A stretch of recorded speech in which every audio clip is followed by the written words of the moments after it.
Good evening प्यारे साथियों। आज की इस वीडियो में हम लोग देखने वाले हैं 10th क्लास की जो हिस्ट्री है उसमें पहला चैप्टर जो है यूरोप में राष्ट्रवाद, उसी चैप्टर के बारे में जितने भी सब्जेक्टिव क्वेश्चन जो है वो बन सकते हैं वो सभी के सभी क्वेश्चन हम देखेंगे। फिलहाल इस वीडियो में हम 4 ही क्वेश्चन देखेंगे क्योंकि इसमें है अभी साइन इन नहीं किया गया है इस पेज ऐप में, तो 5 ही पेज यहाँ पे ऐड कर सकते हैं। ठीक है, तो सब्जेक्टिव टाइप क्वेश्चन सभी के सभी होंगे और वो सभी के सभी काफी ज्यादा महत्वपूर्ण होंगे, तो आप लोगों को ये देख लेना है।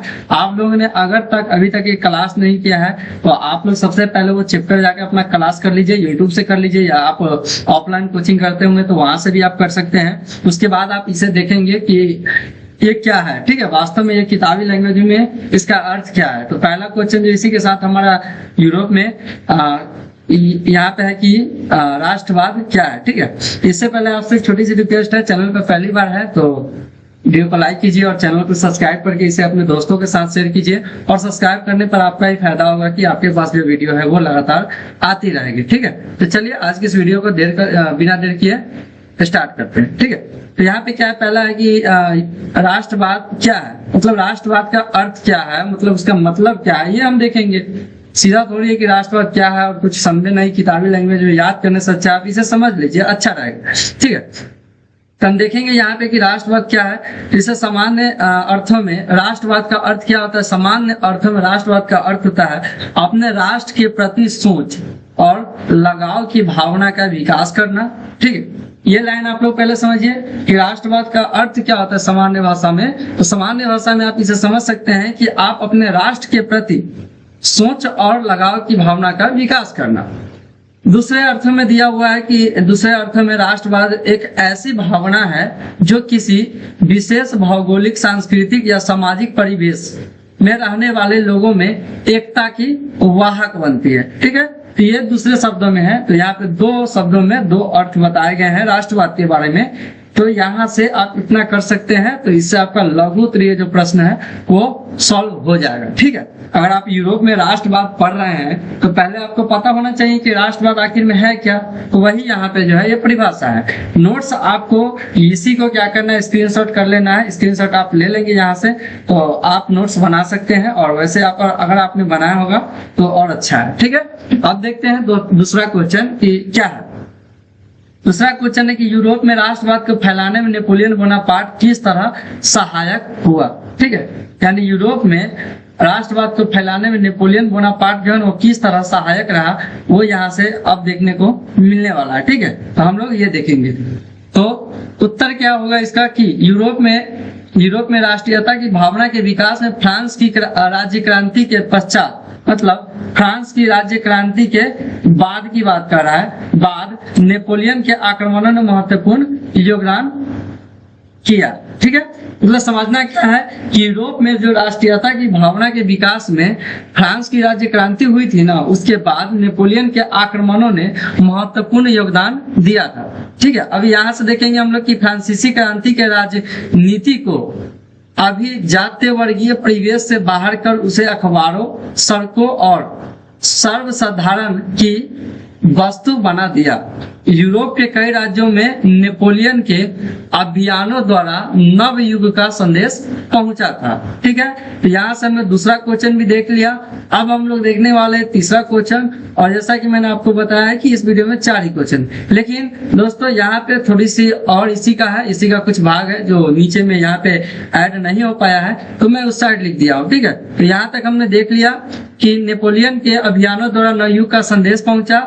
उसके बाद देखेंगे कि नेपोलियन ने जर्मनी और इटली के राज्यों को भौगोलिक नाम की परिधि से बाहर कर उसे वास्तविक एवं राजनैतिक रूपरेखा प्रदान की, जिससे क्या हुआ था, जिससे इटली और जर्मनी के एकीकरण का मार्ग जो है प्रशस्त हुआ। ठीक है, दूसरी तरफ नेपोलियन की सुधारवादी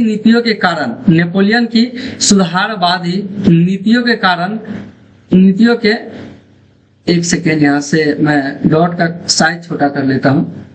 यहाँ पे है कि दूसरी तरफ नेपोलियन की सुधारवादी नीतियों के कारण फ्रांसीसी प्रभुता और आधिपत्य के विरुद्ध यूरोप में देशभक्तिपूर्ण क्षोभ भी जगा था। ठीक है, अब देखते हैं क्वेश्चन नंबर यहाँ से अब हम लोग 3 देखेंगे और इसमें हम देखेंगे कि 1830 की जुलाई क्रांति का फ्रांस पर क्या प्रभाव पड़ा था। मतलब 1830 में जो जुलाई क्रांति हुआ था, जैसा कि आप पढ़े होंगे अपने चैप्टर में, तो उससे फ्रांस पे क्या प्रभाव पड़ा था वो आपसे यहाँ पे क्वेश्चन पूछा जा रहा है। ठीक है, इसका आंसर कैसे लिखना है आप लोगों को? आंसर लिखना है कि 1830 की जुलाई क्रांति के परिणाम स्वरूप फ्रांस में निरंकुश राजशाही का स्थान संवैधानिक गणतंत्र ने ले लिया। ठीक है, 1830 की जुलाई क्रांति के परिणाम स्वरूप फ्रांस में निरंकुश राजशाही का स्थान जो था ना वो संवैधानिक गणतंत्र ने ले लिया था। ठीक है, इस क्रांति ने फ्रांसीसी क्रांति के सिद्धांतों को पुनर्जीवित किया तथा फ्रांस में उदारवादी मध्यम वर्ग का राजनीतिक महत्व बढ़ गया। ठीक है, फ्रांस में तथा दिया हुआ है, तथा फ्रांस में उदारवादी मध्यम वर्ग का राजनीतिक महत्व बढ़ गया। ठीक है, अब देखते हैं क्वेश्चन नंबर 4, जो कि इस वीडियो का आखिरी भी होने वाला है, मतलब लास्ट क्वेश्चन है।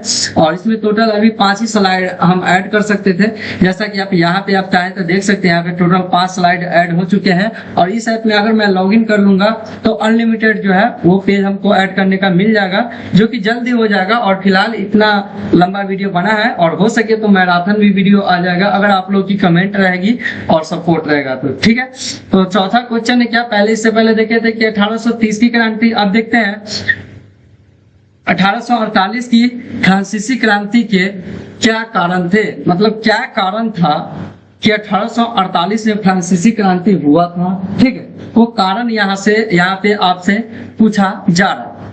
कारण में क्या लिखेंगे आप लोग, उत्तर कैसे लिखेंगे कि 1830 की क्रांति के बाद, 1830 की क्रांति के बाद लुई फिलिप फ्रांस का राजा बना था।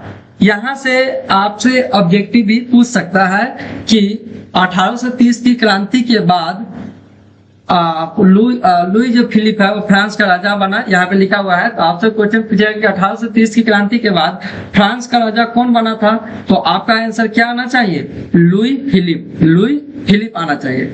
उसने अपने विरोधियों को खुश करने के लिए स्वर्मीन मध्यम वर्गीय नीति अवलंबन करते हुए सन 1840 में गीजो को प्रधानमंत्री नियुक्त किया था। ठीक है, मतलब जो लुई फिलिप है ना वो क्या किया था, 1840 ईस्वी में गीजो को प्रधानमंत्री नियुक्त किया था। ये भी आपको याद करना, जो कि क्या है, एक कट्टर प्रतिक्रियावादी है। मतलब कट्टर प्रतिक्रियावादी कौन है, तो वो गीजी के लिए बात हो रहा है। किसके लिए हो रहा है, तो गीजी के लिए ये बात हो रहा है, गीजो के लिए।